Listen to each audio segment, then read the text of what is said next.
3, 2, 1. We have ignition and liftoff of the United Launch Alliance Atlas V rocket.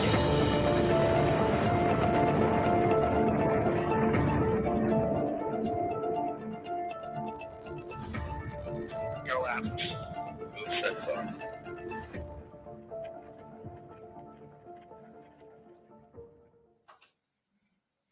Good evening, and welcome to live coverage of ULA's Atlas V launch of ViaSat-3 Flight 2. I'm Ashkan Mohammadi, and I'm an analysis engineer at United Launch Alliance. I'm Abby Katwar, a ULA Contamination Control Engineer. We're joining you from ULA Advanced Spaceflight Operations Center here at Cape Canaveral Space Force Station in Florida. We also have team members on console at ULA headquarters in Denver, Colorado. Liftoff is scheduled for 10:04 p.m. Eastern at the opening of tonight's 44-minute launch window. Launch windows vary by mission and are determined by the payload's final destination in space. Tonight's mission is going to a geosynchronous transfer orbit, otherwise known as GTO. We'll be covering the mission through the end of the second burn of the Centaur upper stage, which occurs roughly 27 minutes after liftoff. For additional real-time mission coverage, follow along with our live blog at ulalaunch.com.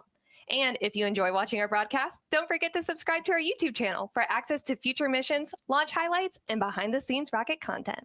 At this time, the team is not working any issues, and we're proceeding towards a 10:04 p.m. liftoff.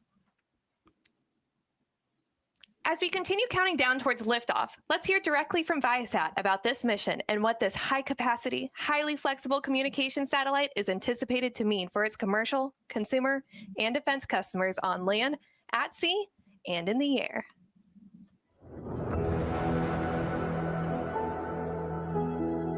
Today, we launch ViaSat-3 Flight 2, a powerful addition to our global multi-band, multi-orbit satellite network, and the next step in delivering connectivity where it's needed most. We're in lovely Cape Canaveral, Florida, getting ready to launch ViaSat-3 F2. This launch has been a long time coming. Satellite launches are always an exciting and inspirational time. But this one's even more meaningful than most. Flight 2 is designed to not only more than double the total capacity of our entire current network, but also do so with extreme flexibility. Historically, we really had a choice between coverage or capacity. With ViaSat-3, you don't really have to choose. Its capabilities are certainly considerable. ViaSat-3 really represents a pretty unique way of thinking about satellite communications. One of the things we were really emphasizing, besides just the enormous amount of throughput, was flexibility. The power of ViaSat-3 is driven by innovations in ground systems and payload design.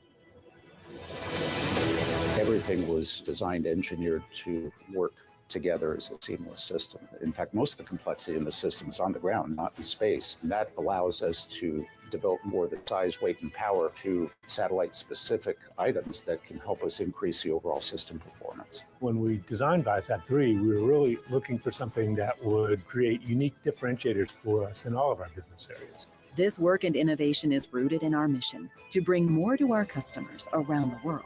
Airlines are generating demand everywhere in the world. ViaSat-3 satellites that allow you to match the demand in any one spot.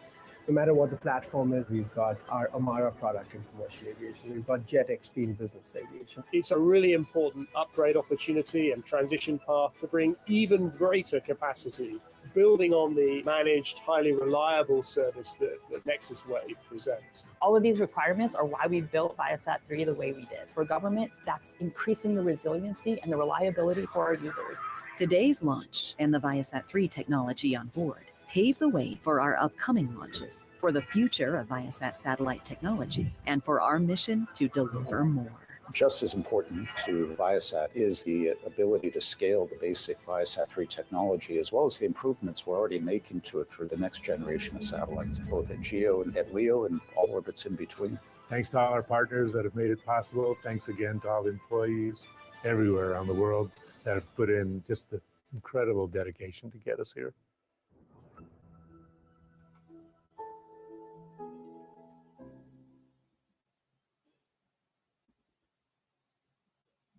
As some of you may be tracking, the FAA recently updated commercial launch requirements, limiting launches to occur only from around 10 p.m. to 6 a.m. But the teams at both Viasat and ULA have been hard at work accommodating these changes and getting us ready for launch today. Trajectory engineers and mission design teams being in lockstep, updating parameters to accommodate these changes. The ViaSat team went through the analysis and margins for the spacecraft and were able to implement an adjustment to the separation window that didn't impact any performance during their orbit raising maneuver from GTO to GEO. GTO, or geosynchronous transfer orbit, is an elliptical orbit around the Earth that allows you to eventually get to GEO. It's worth noting that our Atlas rocket is also able of doing direct injection to GEO. But thanks to the skilled engineers across both teams and the flexible capacity of the Atlas V rocket, we were able to rapidly adjust and return for a launch attempt today. Yeah, big shout out to the teams for helping us get to the pad today.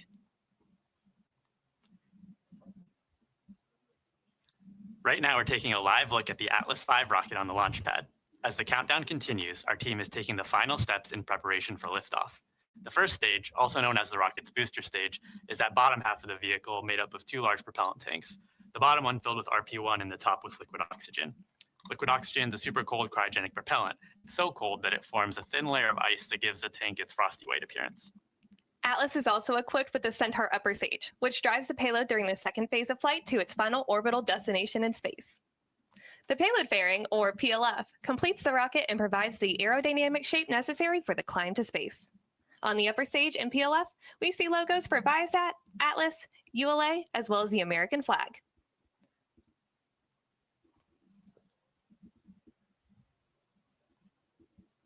Many of you know that during our last attempt, we had valve issues that caused us to have to scrub. More specifically, the issue was in the booster's liquid oxygen vent valve. Yeah, that vent valve's precisely designed such that once the pressure in the tanks reach a certain value, it'll push the valve open with a relief system and allow that gas to vent overboard, making those nice fluffy clouds that you see coming off the booster.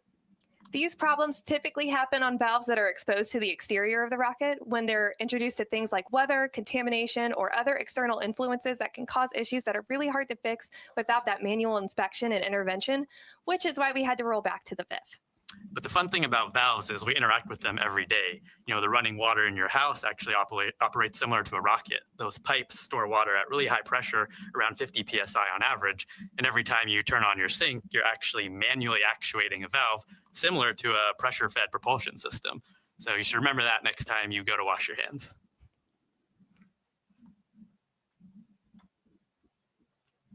After liftoff, ULA's Atlas V rocket will fly southeast from Space Launch Complex 41. Here's a look at today's flight.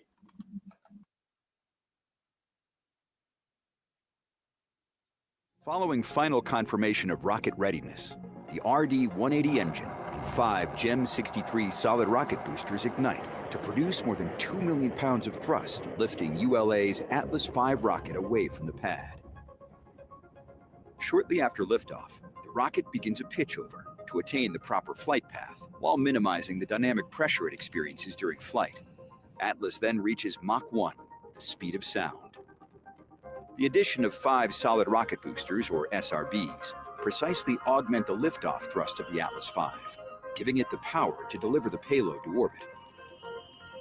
With their propellant expired approximately 96 seconds into ascent, the SRBs burn out, followed by jettison.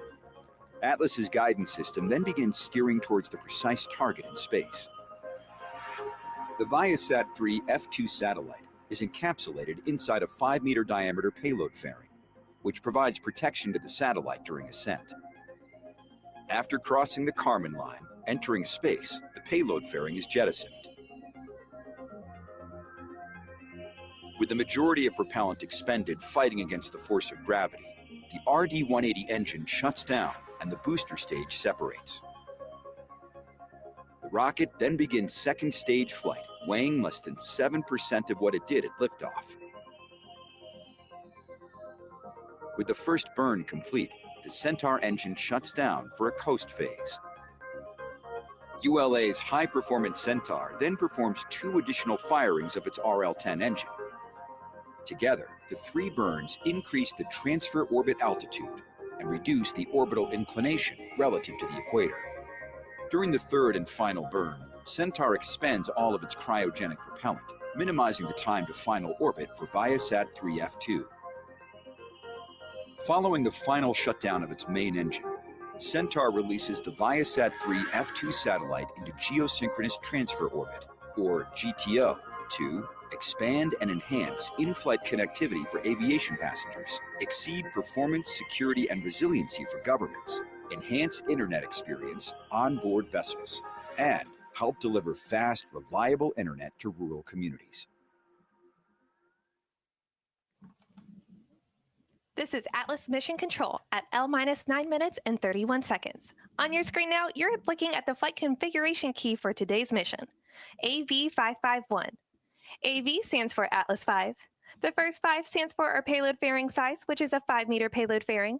The middle 5 is for the number of solid rocket boosters, which is fully loaded today at 5. And the singular 1 on the end is for our Centaur engine.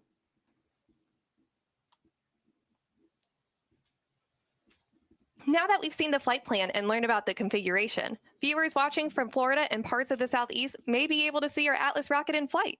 To get a closer look at this visibility map, check out @ULA Launch on social media.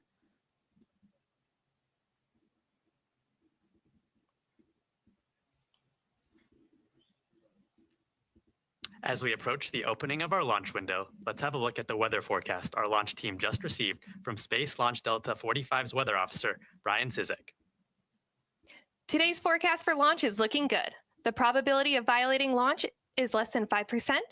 The ground winds are 5 to 9 knots out of the north direction, and the temperature is 62 to 64 degrees Fahrenheit. There are no concerns for launch, and the weather is looking beautiful.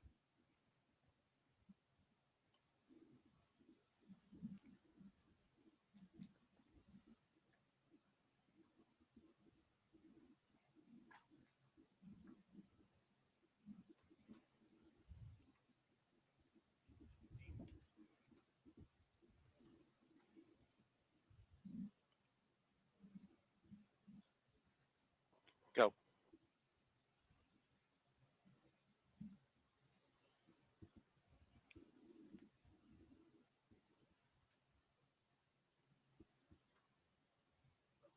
We remain in the planned 30-minute hold as we continue towards liftoff. In a few moments, ULA launch conductor Ed Kidda will pull the team for the final go to pick up the countdown. The launch conductor manages the launch team during the countdown, ensuring that all systems are performing nominally and that every member of the team is following their procedure and executing per the planned timeline. 28 engineers are pulled to confirm the rocket is ready to proceed. This is the final status check for all Atlas vehicle systems, ground systems, the payload, and the United States Space Force Eastern Range.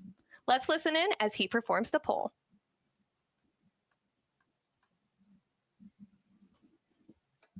L-7 minutes. Status check to proceed with terminal count. Atlas systems. Propulsion. Go. Hydraulics. Go. Pneumatics. Go. LO2. Go. Water. Go. Centaur systems. Propulsion. Go. Pneumatics. Go. LO2. Go. LH2. Go. Has-gas. Go. Electrical systems. Airborne. Go. Ground. Go. Facility. Go. RFFTS. Go. Flight control. Go. GCQ. Go. Op support. Go. Com. Go. Umbilicals. Go. Environmental control systems. Go. Redline monitor. Go. Quality. Go. Op safety manager. Go. ULA safety officer. Go. Vehicle system engineer. Go. Anomaly chief. Go. Range and weather. Go. Launch director. You have permission to launch. Proceeding with the count. Polling is complete and the team is go for launch. From now until liftoff, launch conductor Ed Kidda and the launch team will continue reporting the final steps in today's countdown. This includes verifying propellant levels and pressures in the booster and Centaur fuel tanks, as well as arming the ordnance system for ignition, separation, and flight termination. At T-1 minute, the range confirms it's in a green condition for launch, assuring there are no nearby constraints like boats, planes, or weather, and that all tracking systems are operational. At T-25 seconds, you'll hear Go Atlas, Go Centaur, Go Viasat. This is the final status check for the rocket and payload. To dampen the acoustic shock at liftoff, At T-minus 6 seconds, the launch pad's water deluge system activates, followed a few seconds later by boost Centaur ignition. Then, after seeing Atlas lift off, you'll hear flight commentator Daniel Brunson providing updates as the rocket ascends into space. One of the topics circling around recently is space weather. This weather is driven by our friendly neighborhood nuclear fusion reactor, also known as the sun. Every 11 years, the sun's magnetic poles swap, which leads to a very active period of stormy weather, which is the period we are in right now. The charged particles from the sun interact with the oxygen in the atmosphere to create the green and red hues in the night sky, while the nitrogen turns to shades of blue and purple. Together, this creates those beautiful visuals we call the northern lights that some of you may have noticed a bit farther south the past few days. Yeah, I mean, one of the metrics we track for space weather is called proton flux. And if you think of protons like light, you can think of proton flux as equivalent to a measure of brightness. You can think of a dim light versus a bright one. It's an important metric since it helps us understand the risk that those protons have of causing damage to our sensitive components. And a fun fact, Parker's solar probe that we launched on a Delta IV Heavy back in 2020 has been collecting data extremely close to the sun to help us. This is Atlas Mission Control at T-minus 4 minutes and holding. We anticipate releasing the hold in just a few moments. The countdown clock has resumed and we are go for launch at 10:04 p.m. Eastern. While the countdown continues, let's learn more about how ULA builds the Atlas V rocket. Engineered in Centennial, Colorado, ULA's Atlas V rocket is built in Decatur, Alabama, and launched from Cape Canaveral, Florida. Once the rocket is manufactured, it travels to Cape Canaveral on ULA's cargo ship, known as Rocket Ship. After arriving in Florida, ULA's launch operations team begins assembling the rocket. Stacking begins with lifting the 107-foot Atlas booster, powered by an RD-180 engine, onto the mobile launch platform.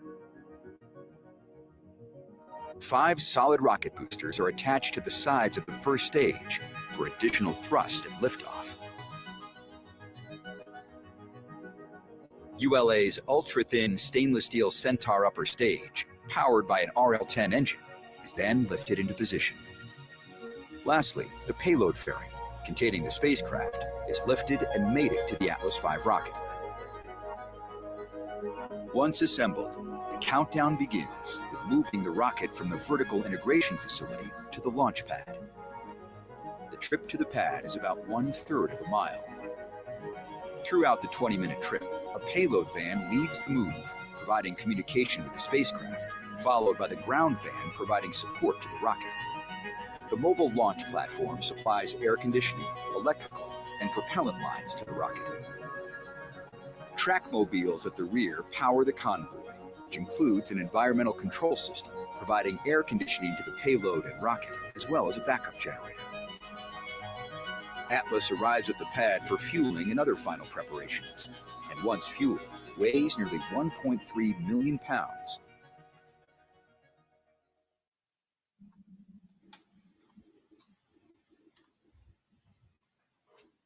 (137) FTS armed. T-minus 90 seconds. The launch vehicle, ground systems, payload, and Eastern Range are go for launch. For those of you just joining us, I'm Ashkan Mohammadi here with Abby Katwar for today's live coverage of ULA's Atlas V launch of ViaSat-3 Flight 2. At this time, the team is not working any issues, and we are proceeding towards liftoff at 10:04 p.m. Eastern. 10,000 block.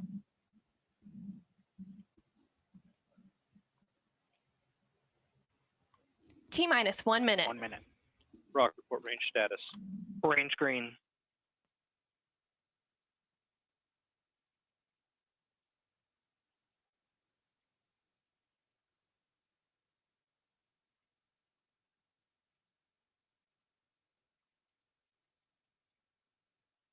(40). Stable at step 3.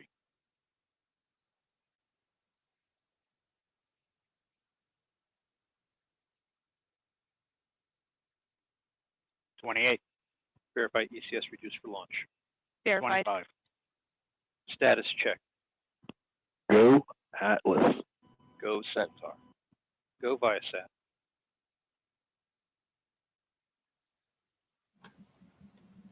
T minus 10, 10, 9, 9, 8, 7, 6, 5, 4, 3. We have ignition, 2, 1, and liftoff of the United Launch Alliance Atlas V rocket carrying ViaSat-3 Flight 2, adding unprecedented capacity to Viasat's global multi-orbit network. Atlas is switching over to closed loop control.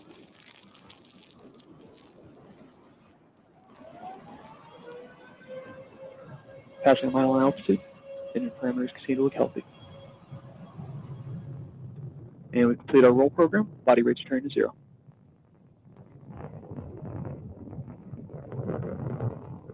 Mach 1, Atlas is now supersonic. Hydraulics continue to look good, engine parameters stable. You are hearing Max Q, Daniel maximum Brunson, dynamic pressure. providing launch vehicle ascent data. Vehicle's throttling back up to near full power. Passing 3 miles downrange, approaching 8 miles in altitude.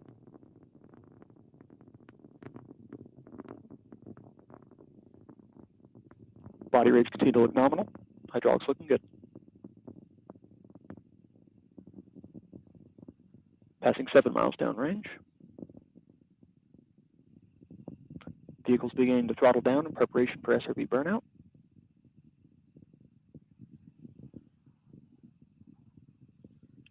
At this point in flight, vehicle is now half of its original liftoff weight.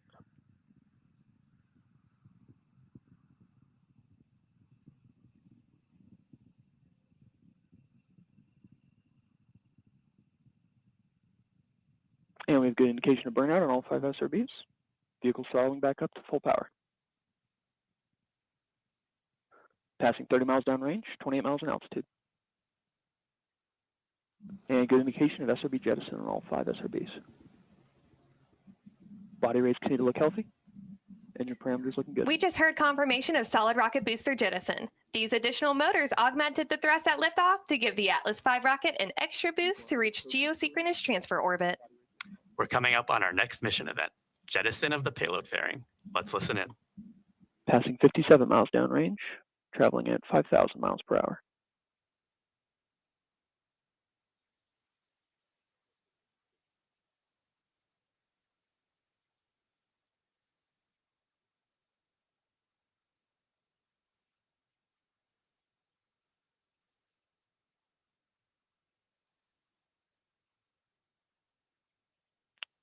Booster's going to begin throttling down, maintain 2.5 G's acceleration in preparation for PLF jettison.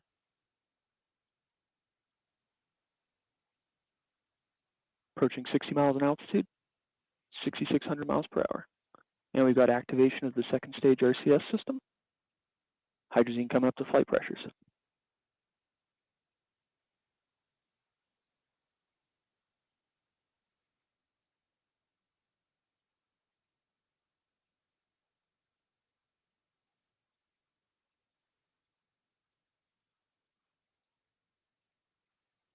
And good indication of PLF separation.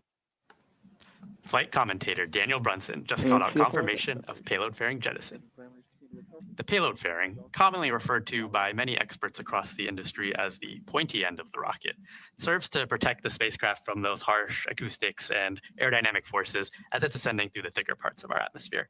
Absolutely, and the payload fairing also helps protect from thermal environments and contamination environments as well. Up next, we'll hear callouts for cutoff of the Atlas first stage engine and separation of the booster stage, followed by ignition of ULA Centaur's second stage engine. Let's listen in as we approach these milestones.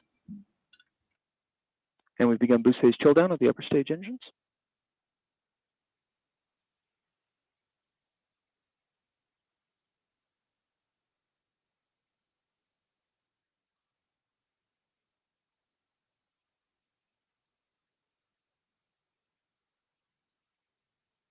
And we've completed boost phase chill down.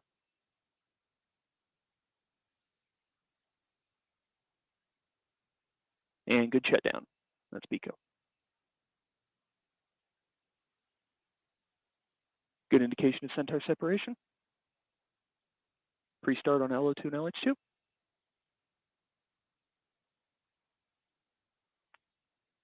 Ignition. And full thrust. This is Atlas Centaur's Mission enabled Control steering. at T plus 4 minutes and 52 seconds. We just heard flight commentator Daniel Brunson confirm the successful completion of the early milestones in today's flight, and all systems continue to operate nominally. We have about 6.5 minutes until we reach our next mission event, shutdown of Centaur's main engine. We'll return with mission commentary as we get closer to that next milestone.